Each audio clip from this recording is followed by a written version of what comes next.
Hi friends, welcome to our channel all government jobs Telugu. మనం ఈరోజు హైదరాబాద్లో ఉండే హెచ్ఏఎల్ అండి, హిందుస్థాన్ ఏరోనాటిక్స్ లిమిటెడ్ నుంచి మనకు ఒక నోటిఫికేషన్ రిలీజ్ అయింది. ఆ డీటెయిల్స్ అన్ని కూడా ఈ వీడియోలో క్లియర్గా ఎక్స్ప్లెయిన్ చేసుకుందాం అండి. అండ్ వీడియో డీటెయిల్స్లోకి వెళ్లే ముందు ఒక చిన్న రిక్వెస్ట్ అండి, వీడియో చూసే వాళ్ళు ప్రతి ఒక్కరూ ఒక లైక్ కొట్టండి, నాకు కొంచెం సపోర్ట్ ఇచ్చినట్టు ఉంటుంది ఇలాంటి మరిన్ని జాబ్ అప్డేట్స్ అన్ని మీ ముందుకు తీసుకురావడానికి. అండ్ ఫర్దర్గా మనం డీటెయిల్స్లోకి వెళ్లే ముందు ఎవరైనా ఇంకా ఛానల్ని సబ్స్క్రైబ్ చేసుకున్నట్టయితే వెంటనే సబ్స్క్రైబ్ చేసుకోండి. మన ఛానల్లో లేటెస్ట్ గవర్నమెంట్ జాబ్ అప్డేట్స్ అన్ని ఇస్తానండి. అంటే గవర్నమెంట్ నుంచి ఎలాంటి జాబ్ నోటిఫికేషన్ రిలీజ్ అయినా వెంటనే అప్డేట్ ఇస్తాను. దాంతోపాటు మీకు ఎగ్జామ్ అప్డేట్స్, అలానే సిలబస్ డీటెయిల్స్, ఇంకా సెలక్షన్ ప్రొసీజర్, ఇవన్నీ కూడా డీటెయిల్స్ అన్ని క్లియర్గా ఎక్స్ప్లెయిన్ చేసి ఛానల్లో అప్డేట్ చేస్తాను. ఇంకా ఎవరైనా సబ్స్క్రైబ్ చేసుకున్నట్టయితే వెంటనే సబ్స్క్రైబ్ చేసుకోండి. డెఫినెట్గా మీకు ఛానల్ నుంచి యూస్ఫుల్ ఇన్ఫర్మేషన్ అయితే దొరుకుతుంది. అండ్ అలానే మనకు వాట్సాప్ ఛానల్ కూడా ఉందండి, లింక్ డిస్క్రిప్షన్లో పెట్టాను. వాట్సాప్ ఛానల్లో కూడా జాయిన్ అవ్వండి. ఛానల్ నుంచి కూడా మీకు మంచి ఇన్ఫర్మేషన్ అయితే దొరుకుతుంది. అండ్ ఫర్దర్గా డీటెయిల్స్లోకి వెళ్తే హిందుస్థాన్ ఏరోనాటిక్స్ లిమిటెడ్ అండి, హైదరాబాద్లో ఉండే ఏవియానిక్స్ డివిజన్ నుంచి మనకి ఈ నోటిఫికేషన్ అనేది రిలీజ్ అయింది. దీనికి మేల్ అండ్ ఫీమేల్ ఇద్దరికి కూడా ఎలిజిబిలిటీ ఉందండి, ఇద్దరు కూడా అప్లై చేసుకోవచ్చు.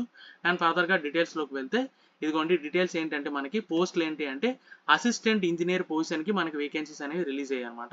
అసిస్టెంట్ ఇంజనీర్ ఎలక్ట్రానిక్స్ ఒకటి, అసిస్టెంట్ ఇంజనీర్ మెకానికల్ ఒకటి, ఈ రెండు పొజిషన్లకి వేకెన్సీస్ రిలీజ్ అయ్యాయి.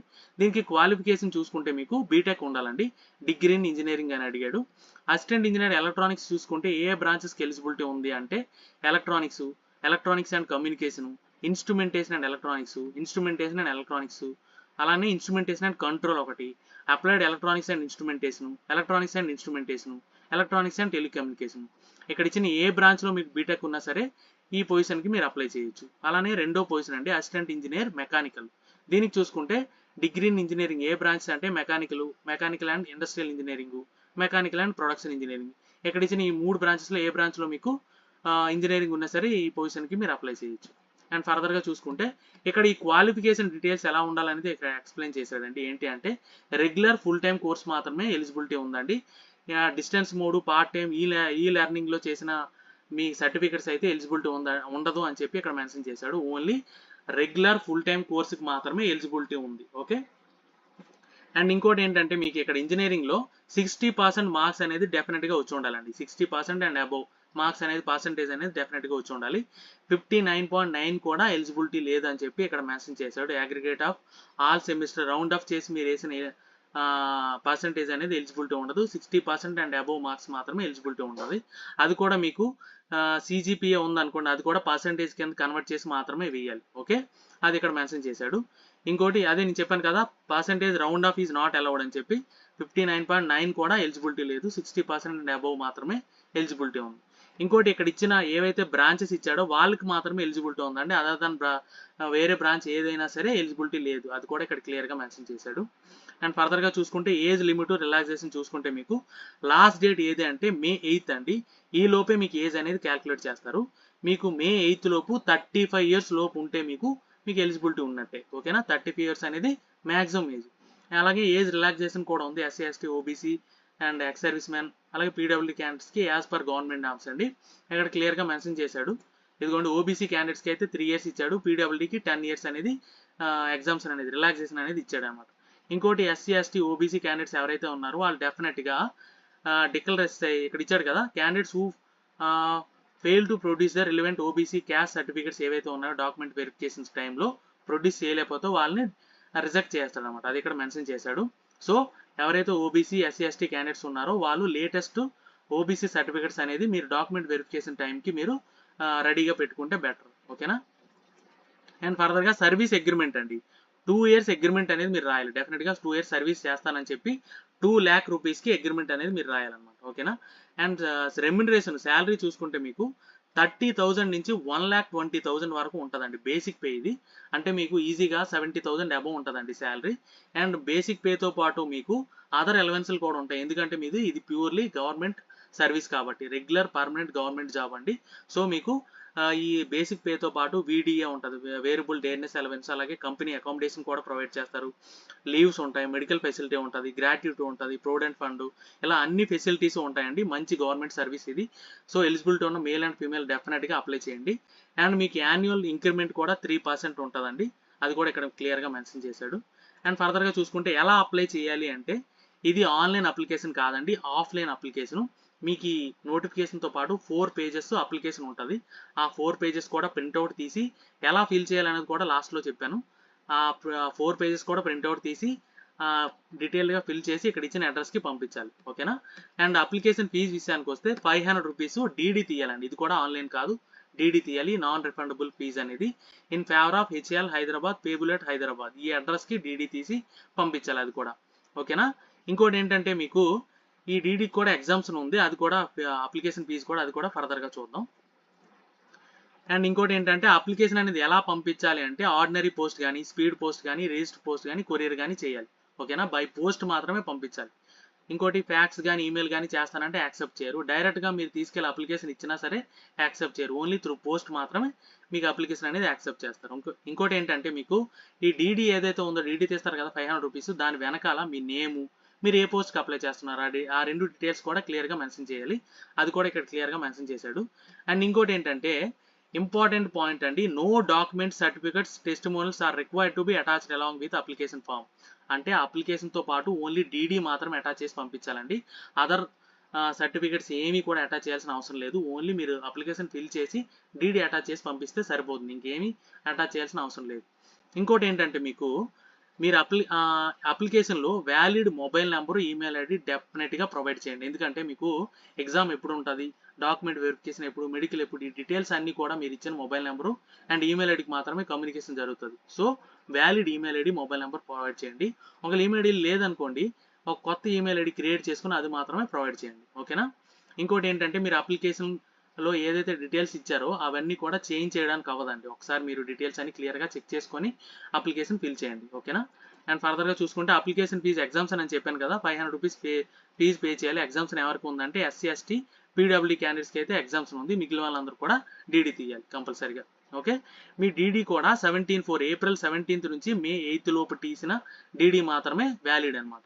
అది కూడా ఇక్కడ మెన్షన్ చేశాడు. అండ్ ఫర్దర్గా సెలక్షన్ ప్రొసీజర్ అండి. ఈ సెలక్షన్ ప్రొసీజర్ ఏంటంటే the selection will be done through return test only return exam ద్వారానే మీకు సెలక్షన్ అనేది జరుగుతుందండి. ఫర్దర్గా మీకు స్కిల్ టెస్ట్ కానీ, ఇంటర్వ్యూ కానీ ఏమీ ఉండవు. ఓన్లీ ఒక్క రిటర్న్ ఎగ్జామ్ ద్వారానే మీకు సెలక్షన్ అనేది జరుగుతుంది. ఓకే? రిటర్న్ ఎగ్జామ్ కూడా హైదరాబాద్లో ఉంటుంది అనమాట. దూరంగా ఎక్కడికో వెళ్ళి రాయాల్సిన అవసరం లేదు. హైదరాబాద్ మీ ఓన్ ఎక్స్పెండిచర్తోనే వెళ్ళి ఎగ్జామ్ రాయాలి. అంటే టీఏడీ ఏం ప్రొవైడ్ చేయరనమాట. ఓకే? ఇంకోటి మీకు ఈ రిటర్న్ ఎగ్జామ్కి ఎలా క్వాలిఫై చేస్తారంటే మీ బీటెక్లో మీకు ఎంత పర్సంటేజ్ ఉంటుంది కదా, కొంత పర్సంటేజ్ కట్ ఆఫ్ పెడతాడు అనమాట. ఆ కట్ ఆఫ్ పైన వచ్చిన వాళ్ళందరినీ కూడా రిటర్న్ ఎగ్జామ్కి హైదరాబాద్ పిలుస్తాడు. హైదరాబాద్లో మీరు ఎగ్జామ్ రాసిన తర్వాత మీకు రిటర్న్ ఎగ్జామ్లో వచ్చిన మార్క్స్ ఆధారంగా మీకు ఫర్దర్ స్టేజ్కి క్వాలిఫికేషన్ అనేది జరుగుతుంది అనమాట. క్వాలిఫైయింగ్ అనేది ఫర్దర్ స్టేజ్కి మీకు రిటర్న్ ఎగ్జామ్లో వచ్చిన మార్క్స్ మీద డిపెండ్ అవుతుంది. ఓకేనా? ఈ రిటర్న్ ఎగ్జామ్ కూడా ఎలా ఉంటుంది అంటే 3 పార్ట్స్ ఉంటాయండి. 2.5 hours డ్యూరేషన్లో 3 పార్ట్స్ ఉంటాయి. అందులో మొదటి పార్ట్ 1 ఏంటి అంటే మీకు 20 క్వశ్చన్స్ ఉంటాయి. ఇవన్నీ కూడా ఎంసీక్యూ అంటే మల్టిపుల్ చాయిస్ క్వశ్చన్స్ ఏనండి. అందులో మొదటి పార్ట్ ఏంటంటే పార్ట్ 1 20 క్వశ్చన్స్ ఉంటాయి. దేనిపైన అంటే జనరల్ అవేర్నెస్ పైన. ఓకే? అండ్ పార్ట్ 2 ఏంటంటే 40 క్వశ్చన్స్ ఉంటాయి ఇంగ్లీష్ అండ్ రీజనింగ్ మీద. Part 2 40 questions. అలాగే పార్ట్ 3 చూసుకుంటే 100 క్వశ్చన్స్ ఉంటాయి మీ సబ్జెక్ట్ పైన అనమాట. టోటల్గా 160 క్వశ్చన్స్కి మీకు ఎగ్జామ్ ఉంటుంది. 2.5 hours డ్యూరేషన్. ఇవన్నీ కూడా మల్టిపుల్ చాయిస్ క్వశ్చన్సే. Part 1, part 2, part 3. Part 1 general awareness 20 questions, part 2 40 questions ఏమో English and reasoning, and part 3 100 questions ఏంటంటే మీకు మీ డిసిప్లైన్ పై నుంచి ఉంటాయి. అండ్ ఇక్కడ మీకు రైట్ ఆన్సర్కి 1 మార్క్ ఉంటుంది, రాంగ్ ఆన్సర్కి నెగిటివ్ మార్కింగ్ ఏమీ ఉండదండి. సో ఇది కూడా మంచి విషయమే, నెగిటివ్ మార్కింగ్ ఏమీ ఉండదు. సో మీరు ప్రతి క్వశ్చన్ కూడా అటెంప్ట్ చేయొచ్చు. ఓకే? అండ్ ఫర్దర్గా చూసుకుంటే selection of the candidates will be done based on the marks scored in the written examination. Me return టెస్ట్లో వచ్చిన మార్క్స్ మీదే మీకు సెలక్షన్ అనేది జరుగుతుంది. ఫర్దర్ స్టేజ్ ఏంటంటే డాక్యుమెంట్ వెరిఫికేషన్కి మీకు రిటర్న్ టెస్ట్లో వచ్చిన మార్క్స్ మీదే మీకు సెలక్షన్ అనేది ఉంటుంది అనమాట. అది ఇక్కడ క్లియర్గా మెన్షన్ చేశాడు. ఓకే? ఇంకోటి ఏంటంటే మీరు ఈ డాక్యుమెంట్ వెరిఫికేషన్కి వెళ్ళేటప్పుడు అన్ని ఒరిజినల్ డాక్యుమెంట్స్ తీసుకెళ్ళాలి. దాంతోపాటు 1 సెల్ఫ్ అటెస్టెడ్ కాపీస్ కూడా తీసుకెళ్ళాలి. ఓకే? అండ్ డాక్యుమెంట్ వెరిఫికేషన్ అయిపోయిన వెంటనే మీకు మెడికల్ ఎగ్జామ్ ఉంటుందండి. ఈ మెడికల్ స్టాండర్డ్స్ కూడా మీకు ఈ నోటిఫికేషన్లో చివరిలో ఇచ్చాడు, అది కూడా మీరు చెక్ చేయొచ్చు. అండ్ ఫర్దర్గా చూసుకుంటే జనరల్ కండిషన్స్ ఏంటంటే ఇండియన్ నేషనాలిటీ ఉన్న ప్రతి ఒక్కరూ అప్లై చేయొచ్చు. అండ్ ఇంకోటి ఏంటంటే ఎవరైతే గవర్నమెంట్ సర్వీస్లో ఉన్నారో వాళ్ళు నో అబ్జెక్షన్ సర్టిఫికేట్ అనేది డెఫినెట్గా ప్రొడ్యూస్ చేయాలి డాక్యుమెంట్ వెరిఫికేషన్ టైంలో. అండ్ ఫర్దర్గా చూసుకుంటే మీ పర్సంటేజ్ ఏదైతే ఉందో అన్ని సెమిస్టర్లో అగ్రిగేట్ పర్సెంటేజ్ ఏదైతే వచ్చిందో అది మాత్రమే ప్రొవైడ్ చేయాలి. ఒకవేళ జీపీఏ ఉందనుకోండి, అది పర్సంటేజ్ కింద కన్వర్ట్ చేసి మాత్రమే ప్రొవైడ్ చేయాలి. ఓకే? ఓన్లీ ఒక అప్లికేషన్ మాత్రమే పెట్టాలండి. మల్టిపుల్ అప్లికేషన్ వెళ్తే రిజెక్ట్ అయిపోద్ది, అది కూడా దృష్టిలో పెట్టుకోండి. ఇంకోటి ఏంటంటే the post notified in this advertisement are earmarked to be filled by direct recruitment with external candidates only. చూసారా, ఇవన్నీ కూడా డైరెక్ట్ రిక్రూట్మెంట్ బేసిస్ లో రిలీజ్ అయిన వేకెన్సీసే. ఇవన్నీ కూడా రెగ్యులర్ పర్మనెంట్ గవర్నమెంట్ జాబ్ వేకెన్సీసే. సో ఎలిజిబిలిటీ ఉన్న ఎవరు కూడా మిస్ కాకుండా అప్లై చేయండి. అండ్ ఫర్దర్గా చూసుకుంటే ఏమైనా డౌట్స్ ఉన్నాయనుకోండి, మీ నోటిఫికేషన్ పరంగా ఏమైనా డౌట్స్ ఉంటే ఇక్కడ ఇచ్చిన ఈమెయిల్ ఐడి మొబైల్ నెంబర్కి ఈ ల్యాండ్లైన్ నెంబర్కి మీరు కాంటాక్ట్ అవ్వచ్చు. డెఫినెట్గా వాళ్ళు రెస్పాండ్ అవుతారు. అండ్ ఫర్దర్గా ఇదిగోండి 4 పేజెస్ అప్లికేషన్ అని చెప్పాను కదా, ఈ 4 పేజెస్ అప్లికేషన్ కూడా ప్రింట్అవుట్ తీసి మీరు ఫిల్ చేసి అక్కడ ఇచ్చిన అడ్రస్కి పంపించాలి. ఓకేనా? ఏంటి అంటే ఎలా ఫిల్ చేయాలంటే ఇక్కడ మీరు అడ్రస్ మీ సెల్ఫ్ అటెస్టెడ్ ఫోటో కాపీ మీకు అంటే ఫోటో పేస్ట్ చేసి క్రాస్గా సైన్ చేయాలి. అలాగే మీరు ఏ పోస్ట్కి అప్లై చేస్తున్నారు, అసిస్టెంట్ ఇంజనీర్ కదా, ఆ పోస్ట్ నేమ్, అలాగే ఎలక్ట్రానిక్స్ అయితే ఎలక్ట్రానిక్స్, మెకానికల్ అది ఇక్కడ మెన్షన్ చేయాలి. అలానే మీ నేము ఫుల్ నేమ్ అనేది బ్లాక్ లెటర్స్లో పెట్టాలి. జెండర్ అండి, మేల్ అయితే మేలు, ఫీమేల్ అయితే female, father name, mother name, spouse name, ఒకవేళ మ్యారీడ్ అయితే spouse name, me date of birth క్లియర్గా ఇక్కడ మెన్షన్ చేయండి. అలాగే ఎన్ని సంవత్సరాలు ఎన్ని నెలలు, మే 8కి ఎన్ని సంవత్సరాలు ఎన్ని నెలల్లో కూడా ఇక్కడ రాయాలి. అలాగే state of domicile and nationality, మీరు ఆంధ్ర అయితే ఆంధ్ర, తెలంగాణ రాసి అండ్ ఇండియన్ అని రాయాలి. మీ ఈమెయిల్ ఐడి చెప్పాను కదండి, వ్యాలిడ్ ఈమెయిల్ ఐడి ప్రొవైడ్ చేయండి. అలాగే మీ మెయిలింగ్ అడ్రస్, పర్మనెంట్ అడ్రస్ రెండు సేమ్ అయితే రెండు సేమ్గా రాసేయండి. అండ్ అలాగే నియరెస్ట్ రైల్వే స్టేషన్ మెన్షన్ చేయాలి. మీ రిలీజన్ హిందూ అయితే హిందూ, ముస్లిం అయితే ముస్లిం, ఏదైతే అది. అలాగే మీరు లాంగ్వేజ్ ఏ లాంగ్వేజ్లో మీరు ఎగ్జామ్ రాయాలనుకుంటున్నారు, ఇంగ్లీష్ అయితే ఇంగ్లీష్, హిందీ అయితే హిందీ, అది ఇక్కడ మెన్షన్ చేయాలి. ఇది సెకండ్ పేజ్ అండి.